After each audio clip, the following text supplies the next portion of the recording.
Carl Amis for the kill. Going for the kill. After i-knockdown. Na-knockdown siya kanina. Tinamaan sa kanyang braso. Akala ko sa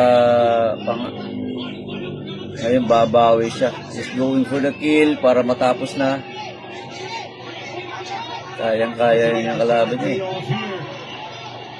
Nagalit siya eh.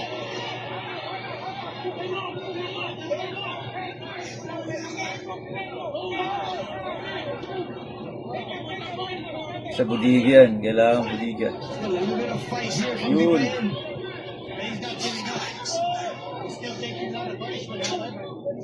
Nakakabawi din, oh. Matibay din yung Thailander, ha?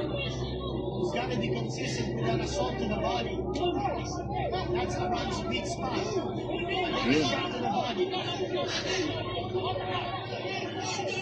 And again, he throws back that right hand, and this is impressive with De Gea because we asked the question at the start of the fight how much hunger and desire has he got left. He's had a good career, he's had a hard career. Matibay.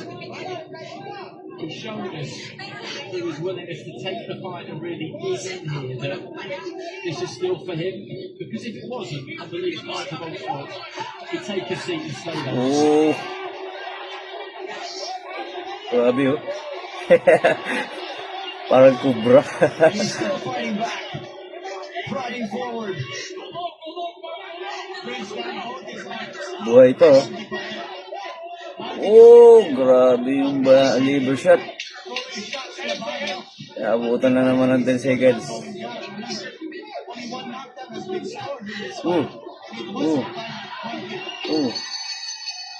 Tik na.